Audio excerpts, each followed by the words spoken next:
Hello everyone, कैसे हो आप सब। आशा करता हूँ सबके सब अच्छे होंगे और अपनी अपनी जुडिशरी की तैयारी में लगे हुए होंगे। तो इसी के साथ मैं स्टार्ट करता हूँ। आज हम पढ़ने वाले हैं ऐसा सेक्शन जो बहुत ज़्यादा इंपॉर्टेंट रखता है अपने आप में, प्री के पॉइंट ऑफ व्यू से भी और मेंस के पॉइंट ऑफ व्यू से भी। आप सोचोगे ऐसा कौन सा सेक्शन है जो इतना इंपॉर्टेंट रखता है। वो सेक्शन है इंक्विस्ट। इंक्विस्ट के जो सेक्शंस हैं, इंक्विस्ट के सेक्शन मतलब मृत्यु समीक्षा वाले जो सेक्शंस हैं, प्री में भी क्वेश्चंस आएगा और मेंस में तो पक्का आएगा। ठीक है, तो देखिए, खोलिए अपनी किताब सीआरपीसी और निकालिए 174 से लेके 176 तक। ठीक है, ओपन कीजिए और देखिए उसमें मैं अभी जो बताऊंगा बिल्कुल जनरल लैंग्वेज के ऊपर बताऊंगा मैं। ठीक है, ये एक्चुअली कहना क्या चाहता है सेक्शन। ठीक है, तो ऐसा होता है। खोलिए इसको और देखिए उसमें क्या लिखा है। 174 में क्या लिखा है। 174 में जनरली लिखा हुआ ये है कि एक पुलिस ऑफिसर है जो कि एम्पावर्ड है बाय स्टेट। उसके पास अगर कोई इंफॉर्मेशन आती है कि भैया यहाँ पे एक सुसाइड हो गया है, यहाँ पे कोई मर्डर मतलब किसी ने किसी को मार दिया है, कोई मशीनरी एक्सीडेंट हो गया और कोई एक्सीडेंट हो गया, इन सभी केसेस में वो बंदा मर गया, ऐसी कोई इन्फॉर्मेशन आती है तो वो करेगा क्या पुलिस ऑफिसर। वो पुलिस ऑफिसर ऐसी इन्फॉर्मेशन आने वाले स्थान मतलब कि जहाँ पे ये घटना घटित हुई है उस एरिया के डीएम को, एसडीएम को या फिर मतलब एग्जीक्यूटिव जो मजिस्ट्रेट होगा उसको क्या करेगा, उसको भेजेगा कि सर रिपोर्ट भेजेगा, सर ऐसा ऐसा हो गया। तो अब क्या, ये तो फॉर्मेलिटी है भेजना वहाँ पे। अब वो मजिस्ट्रेट साहब ने कह दिया ठीक है जाओ इंक्वायरी करके लाओ। अब ये साहब जाएंगे, पुलिस ऑफिसर साहब वहाँ पे जाएंगे, पूरे जाब्ते के साथ में देखेंगे क्या क्या हुआ क्या नहीं हुआ, बॉडी की सिचुएशन देखेंगे। बॉडी की सिचुएशन में है अगर जैसे मान लो सुसाइड हुआ है पंखे से लटक के, तो देखेंगे भाई बॉडी लटकी हुई है या उतार दिया है, या अगर किसी ने किसी धारदार हथियार से हमला किया है तो हाँ भाई किस जगह कितने वो मतलब कैसी जगह बॉडी गिरी हुई है, कितने वॉन्ट्स वगैरह सब वगैरह चेक किए जाएंगे। अब क्या जैसे ही वो जाते हैं तो क्या उनकी एक रिस्पॉन्सिबिलिटी ये है कि उस एरिया के कुछ जो रिस्पेक्टेबल 2 पर्सन्स हैं उनको भी वहाँ पे होना उपस्थित जरूरी है। उनके सामने क्या करेंगे, फिर इंक्वायरी की जाएगी, मतलब एक प्रकार से देखा जाएगा कि इसकी बॉडी के ऊपर कोई वॉन्ट्स तो नहीं है, वॉन्ट्स हैं तो कैसे हैं, उसके बाद क्या सिचुएशन है उसकी बॉडी पे, मतलब कोई खरोंच वगैरह या फिर ऐसे कोई स्वेलिंग वगैरह हो गले के ऊपर, तो ये सब देखा जाएगा। उसकी रिपोर्ट बनाई जाएगी, उस रिपोर्ट के ऊपर साइन होंगे उस पुलिस ऑफिसर के और जो 2 बंदे आए हैं, कौन से, जो समाज के बंदे आए हैं बाहर से, उनके साइन होंगे और वो रिपोर्ट जाएगी एग्जीक्यूटिव मजिस्ट्रेट के साहब के पास में वापस। ठीक है, और फिर जो होता है कि जो बॉडी को फॉरवर्ड करना, कि किसको फॉरवर्ड कर देंगे, सिविल जो सर्जन है उसको कर देते हैं कि भैया आप रिपोर्ट बना के दीजिए। अब क्या इसमें एक 3 में देखिए 174(3) में फिर एक जो 3 केस दे रखे हैं। 3 केस किसके, सबसे पहले कोई विवाहिता है मतलब एक नई शादी हुई है, मतलब 7 साल की शादी के अंदर अंदर कोई सुसाइड हो जाए, पहला केस।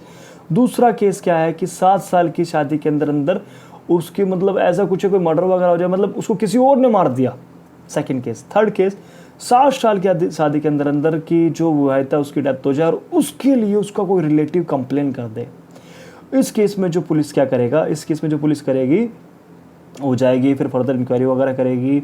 उसके बाद में जो उसकी डेड बॉडी है उसकी डेड बॉडी को फिर वो भेजेगी किसको, सिविल से उस सर्जन है उसको भेजा जाएगा कि भाई आप पता करो इसमें क्या सिचुएशंस रही होंगी। ठीक है, अब फिर उसमें क्या आता है, फिर आगे हम आ जाते हैं। आगे वाले में क्या दे रखा है, आगे वाले में ये दे रखा है हमें कि जो अब जो रिपोर्ट हमने सबमिट कर दी, रिपोर्ट किसको सबमिट करी हमने, एग्जीक्यूटिव मजिस्ट्रेट साहब को, कि भाई साहब इसके हमें लगता है कि ये वॉन्ट्स वगैरह थे। अब फोर्थ इसमें एक ये है कि अगर एग्जीक्यूटिव मजिस्ट्रेट साहब चाहें कि भाई और कोई नहीं करेगा इंक्वायरी तो मैं ही करूँगा इसमें, इंक्विस्ट की कर सकते हैं, कोई दिक्कत वाली बात नहीं है। ठीक है, तो ये हमें किस में दे रखा है, ये दे रखा है हमें 174 के 4 के अंदर। ठीक है, उसमें हमें कोई दिक्कत वाली बात नहीं होनी चाहिए। भाई आज्ञा तो वही दे रहे हैं ना, अब आज्ञा वो दे रहे हैं, अब उनकी मर्जी हो रही है तो वो कर सकते हैं इंक्वायरी करने में उनको कोई भी दिक्कत नहीं है। ठीक है, अब क्या हुआ, यह तो हमारा हो गया 174 कंप्लीट, मतलब हमने सीडी का पहला पायदान तो चढ़ लिया इंक्विस्ट का। सेकंड क्या है कि 174 अपने आप में अधूरा है अगर उसकी कंप्लायंस ना हो 175 से। ठीक है, मतलब 175 सीआरपीसी की जब तक कंप्लायंस नहीं होगी किस में, 174 वाले में, तब तक कुछ नहीं होगा इसका। तो 175 वाले में क्या, 174 में इन्वेस्टिगेशन होगी, सब कुछ हो गई, मतलब इंक्विस्ट की। उसके बाद में क्या होगा, 175 में समन भेजे जाएंगे। समन किसको भेजेंगे, ऐसे 2 बंदों के जो कि इस पूरे जो हुआ है, मतलब सुसाइड हुआ, ऐसा कुछ हुआ, उससे पूरा मुखातिब हो कि भाई हुआ क्या था एक्चुअली। जैसे मान लो उसके परिवार का कोई सदस्य है या फिर पड़ोस में कोई ऐसा बिल्कुल साथ में मकान है, वो कहता है कि साहब मुझे पता था ऐसा कुछ, या फिर पुलिस को लगता है कि बता सकता है, उसको समन भेजेगी मिनिमम 2 बंदों को, और वो वहाँ पे आएंगे, और मैक्सिमम कितने को भी वहाँ पे आएंगे थाने में या फिर पुलिस जहाँ उन्हें बुलाएगी वहाँ पे, और क्या करेंगे, उनसे जो सवाल पूछे जाएंगे उनके जवाब देना, उसके जवाब देना बिल्कुल लाजमी है। वो मना नहीं कर सकते कि सर हम आपको जवाब नहीं देंगे। लेकिन एक एक्सेप्शन है इसमें। एक्सेप्शन कौन सा? एक्सेप्शन ये है कि अगर उस बंदे को जिसको समन करके हमने बुलाया उसे लगता है कि अगर मैं आंसर दे दूंगा तो मुझ पे क्रिमिनल चार्जेस लग जाएंगे, तो फिर वो नहीं बताएगा उस क्वेश्चन का आंसर। ठीक है, ये तो हमारा हो गया 174 175 कंप्लीट। मतलब हमारे 2 पायदान कंप्लीट हो गए। अब लास्ट का पायदान कौन सा है? 176।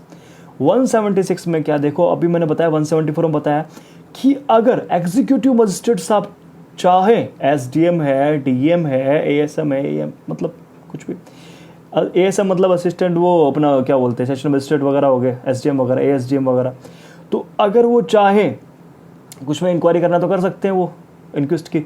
वैसे ही 176 में जो मजिस्ट्रेट साहब हैं, कौन से? जुडिशियल मजिस्ट्रेट साहब और मेट्रोपोलिटन मजिस्ट्रेट साहब, वो चाहें तो इंक्वायरी कर सकते हैं। किस में करेंगे? और करेंगे ही वो किस में करेंगे? अगर कोई डेथ होती है कस्टडी के अंदर, अगर कोई रेप होता है कस्टडी के अंदर, और अगर किसी भी बंदे की डिसअपीयरेंस हो जाती है कस्टडी के अंदर। अब देखिए मैं कस्टडी के ऊपर तजोर के डाल रहा हूँ, ये केवल उसी केसेस में करेंगे जो ऐसी मिस ओपनिंग होती है, किस में? कस्टडियल केस के अंदर। तो उसमें क्या मजिस्ट्रेट साहब इंक्वायर करेंगे, उसके बाद में क्या करेंगे, वो जाएंगे, मौका मुआयना करेंगे, खुद देखेंगे बॉडी पे बोन्स वगैरह क्या है क्या नहीं है, उसकी रिपोर्ट बनाएंगे, और जो इसमें एविडेंस होगा वो एविडेंस वैसे ही होगा जो सर्कमटेंसेस के हिसाब से इस कोड के अंदर दे रखा होगा। कोड कौन सा? सीआरपीसी के कोड के अंदर। ठीक है, उसके बाद में क्या है कि एक और प्रोसेस है कि जैसे मान लीजिए कि डेड बॉडी है, डेड बॉडी का मतलब उसका ब्रियल हो गया, मतलब डिसेमिनेशन वगैरह वो तो कर दिया उसके रीति रिवाज के हिसाब से, लेकिन उसके रीति रिवाज में कुछ ऐसा है कि जो बॉडी है वो प्रिजर्व कंडीशन में है, या फिर बॉडी ऐसे कुछ है कि उसको ब्रियल किया गया है, और मजिस्ट्रेट साहब को लगता है कि इस केस में जो इंक्वायरी हुई है, जो मेडिकल एग्जामिनेशन हुआ है वो ढंग से नहीं हुआ है, तो इस केस में मजिस्ट्रेट साहब कह सकते हैं कि भैया आप इस बॉडी का दोबारा एग्जामिनेशन करो। इस केस में क्या होगा, ऐसे केस में वो जो बॉडी है जिसको ब्रूल कर रखा है, on the order of magistrate उस बॉडी को क्या किया जाएगा, उस बॉडी को डिसइंटर्ड किया जाएगा। डिसइंटर्ड का मतलब क्या है, उसे वापस बाहर निकाला जाएगा, और जो सिविल सर्जन है उसकी उपस्थिति में वहाँ पे क्या किया जाएगा, इंक्वायर किया जाएगा। लेकिन इन सब प्रोसेस के बीच में जो उनके पास उसके रिलेटिव के नाम वगैरह हैं कि ये रिलेटिव हैं, उनको इन्फॉर्म किया जाएगा, और ये सारी कार्रवाई उनके सामने होगी। ठीक है, उसके बाद में कि एक लास्ट का इसमें वो है सबसेक्शन 5 है। उसमें क्या है कि जैसे मान लीजिए अभी हमने 174 में पढ़ा कि एग्जीक्यूटिव मजिस्ट्रेट साहब है या फिर एसडीएम है, डीएम है, वो इंक्वेस्ट करते हैं तो क्या, पुलिस इंक्वेस्ट करती है तो क्या, और एमएम और ये जो जेएम करते हैं तो क्या। इन सब में एक ही चीज़ है कि अगर वो बॉडी है, जो डिसीज बॉडी है, उसको ये इन्होंने प्रिलिमिनरी इंक्वायरी कर ली है, तो जो अगर सफिशिएंट केसेज है जिसमें कि बॉडी को हमें कहाँ भेजना है, सिविल सर्जन के पास भेजना है, तो वो विथिन 24 आवर्स वो बॉडी चली जानी चाहिए किसके पास में, सिविल सर्जन के पास में। अगर वो इन केस बॉडी नहीं जा पाती है तो उसके लिए इनको एक प्रॉपर कॉज रिकॉर्ड करना पड़ेगा इन राइटिंग कि क्या कॉज था कि बॉडी नहीं आ पाई। ठीक है, ये हमारी इंक्वेस्ट ख़त्म हुआ। ठीक है, और अगर आपको कोई दिक्कत वगैरह आई हो लेक्चर के लिए आप कमेंट कर दीजिएगा, पक्का इसका सॉल्यूशन मिलेगा। और कोई डाउट्स वगैरह हो तो पक्का पूछिए। कैसा लेक्चर लगा कमेंट कीजिएगा, शेयर कीजिए, लाइक कीजिए, सब्सक्राइब कीजिए। धन्यवाद, फिर मिलते हैं अगले लेक्चर में।